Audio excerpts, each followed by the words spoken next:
Hello students, good morning. आज मैं आपके लिए लेकर आया हूँ क्लास 9 का एक टॉपिक जिसका नाम है न्यूटन्स लॉ ऑफ ग्रेविटेशन।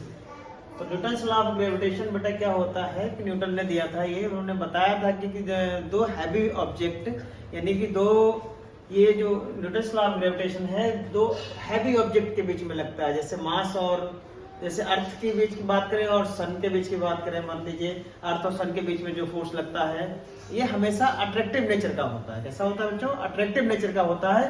दूसरा हम आपको और समझाएं, बहुत हैवी बॉडीज के बीच में लगता है। जैसे हमारे ग्रेविटेशनल सिस्टम में, जैसे सोलर सिस्टम में जैसे प्लैनेट के बीच में लगता है, स्टार और प्लैनेट के बीच में लगता है। तो मतलब बहुत हैवी बॉडीज के बीच में लगता है। जैसे मान लो मैं बोलूं ये कोई एक बॉडी है जिसका मास m1 है बच्चों, एक और बॉडी है जिसका मास कितना है हमारे पास m2 है। मैं बोल रहा हूँ ये हैवी बॉडीज है। कैसी है बॉडीज? ये हैवी बॉडी।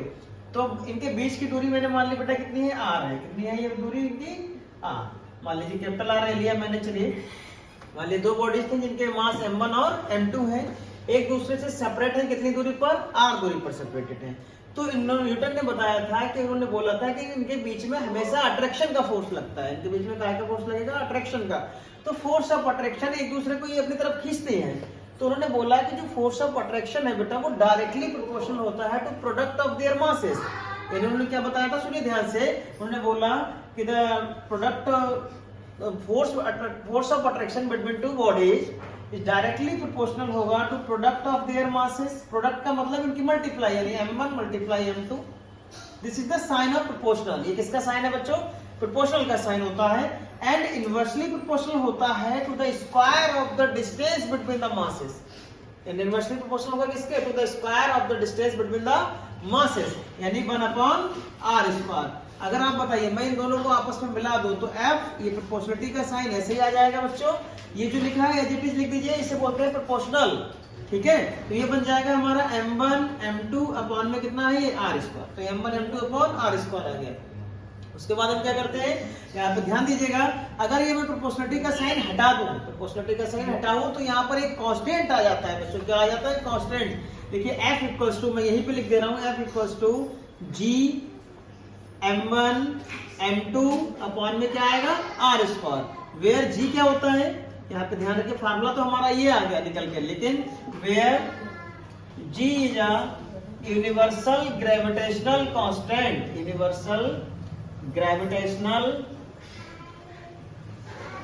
कांस्टेंट, ये हमारा क्या कहलाता है? यूनिवर्सल ग्रेविटेशनल कांस्टेंट कहलाता है। ये कभी भी चेंज नहीं होता है। इसकी वैल्यू क्या होती है? वैल्यू ऑफ कैपिटल जी की बात करूं अगर मैं, तो आपको याद रखनी है ये एज इट इज जैसे मैं बता रहा हूं। तो वैल्यू ऑफ कैपिटल जी होती है बच्चों, ये होती है 6.67 × 10⁻11।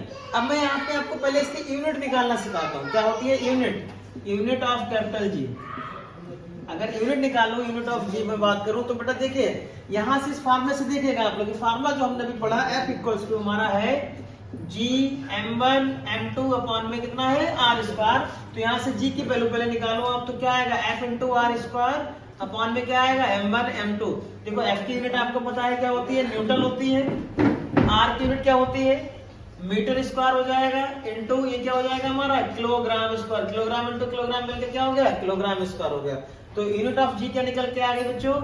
ये लिखेंगे हम न्यूटन इनटू मीटर स्क्वायर पर किलोग्राम स्क्वायर। यहाँ पर लगा दीजिए ये, तो न्यूटन इनटू मीटर स्क्वायर पर न्यूटन इनटू मीटर स्क्वायर पर किलोग्राम स्क्वायर। ये यूनिट हो गई हमारी, और ये वैल्यू हो गई, और ये मैंने इसके आगे क्या लिख दी? इसकी यूनिट लिख दी। अब मैं आपको इसकी डेफिनेशन लिखना सिखाता हूँ। तो how to write the definition, ये सब बता। तो definition of Newton's law of gravitation क्या होती है बच्चों? देखिए अकॉर्डिंग टू Newton's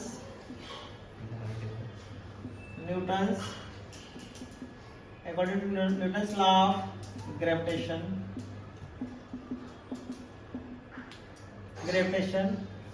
क्या होगा? the force of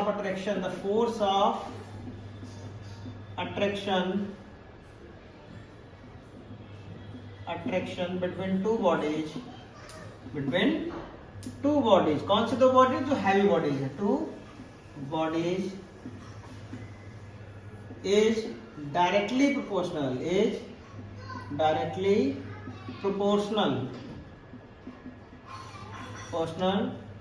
to the product of their masses, product of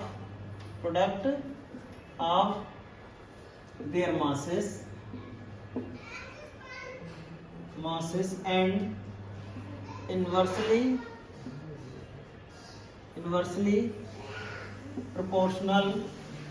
ठीक है, इसको उतार लीजिए, नोट कर